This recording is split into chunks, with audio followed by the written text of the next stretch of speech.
যারা অপরাধী তাদের সর্বোচ্চ সাজা হোক, আমরাও সেটা চেয়েছিলাম। কিন্তু রাজ্য সরকারের এই তাড়াহুড়োটা অত্যন্ত সন্দেহজনক। রাজ্য সরকারের এই তাড়াহুড়োটা দেখে মনে হচ্ছে ওরা তাড়াতাড়ি সঞ্জয়ের মুখটা কেন যেন বন্ধ করে দিতে চাইছে। কালকে যদি আপনারা অর্ডারটা ভালো করে পড়েন তাহলে দেখবেন বিভিন্ন জায়গায় তথ্য প্রমাণ লোপাট, আরজি করের সেই ক্রাইম সিনের বিষয়ে সমস্ত কিছু তথ্য প্রমাণ লোপাটের বিষয় কিন্তু বারবার উঠে এসেছে।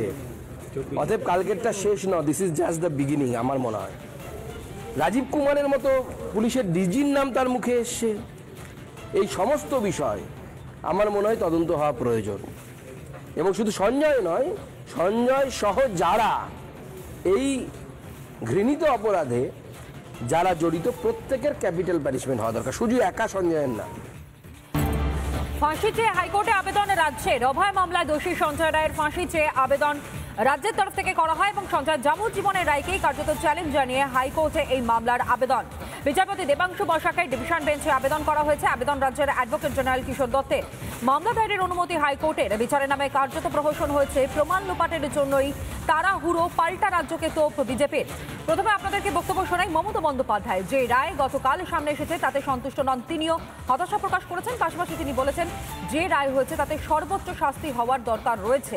মমতা বন্দ্যোপাধ্যায়ের বক্তব্য আপনাদের সামনে শুনুন। যাবজ্জীবন মানেটা কি?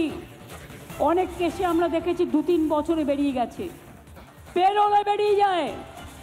তারে অন্যায় করেও তাকে ক্ষমা করে দেব কেন বলবে? এই কেসটা আমি সত্যি শক। বলতে পারেন আমি নিজেও একজন লয়ার ছিলাম, আমি আইনটা পড়েছি, আইনটা আমি একটু একটু হলেও বুঝি। আমি অনেকগুলো কোর্টে কেস করেছি, টাকার জন্য নয়, মানবিকতার স্বার্থে। কি করে বলেন জাজমেন্ট? একটা জাজমেন্ট আমার পছন্দ হয়নি, যে it is not a rare of the rarest case.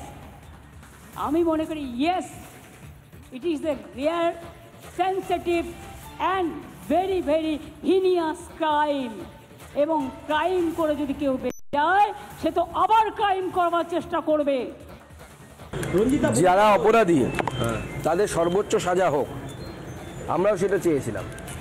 কিন্তু রাজ্য সরকারের এই তাড়াহুড়োটা অত্যন্ত সন্দেহজনক।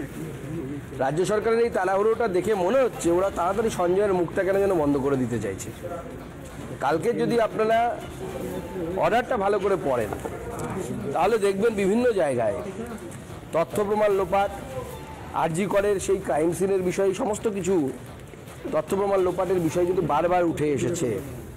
অতএব কালকেরটা শেষ নয়, this is just the beginning. আমার মনে হয় রাজীব কুমারের মতো পুলিশের ডিজির নাম তার মুখে এসছে, এই সমস্ত বিষয় আমার মনে হয় তদন্ত হওয়া প্রয়োজন।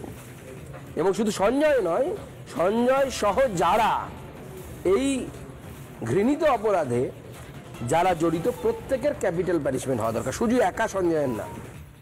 রাজ্য বিজেপির সভাপতি সুকান্ত মজুমদারের বক্তব্য আপনাদের সামনে রাখলাম, যেখানে তিনি স্পষ্ট করে বলছেন এই জঘন্য অপরাধ তা শুধুমাত্র একজনের দ্বারা করা সম্ভব নয়, অর্থাৎ এর পেছনে আর কারা রয়েছে সেটাও তদন্ত করে দেখার প্রয়োজন রয়েছে। সুকান্ত মজুমদারের বক্তব্য যেমন শোনালাম, ঠিক তার পাশাপাশি রাজ্য বিরোধী দল নেতা শুভেন্দু অধিকারী এবং বিজেপি নেতা দিলীপ ঘোষের বক্তব্য শুনুন। প্রহসন হয়েছে এবং এই রায় অ্যাকসেপ্টেবল নয়। আমরা পরিবারের পাশে আছি এবং আমি আজকে পরিবারের অনুমতি নিয়েছি, সন্ধ্যাবেলা পরিবারের সঙ্গে মিট করব যাতে তারা বৃহত্তর আইনি লড়াই করে, বৃহত্তর আইনি লড়াই করুক।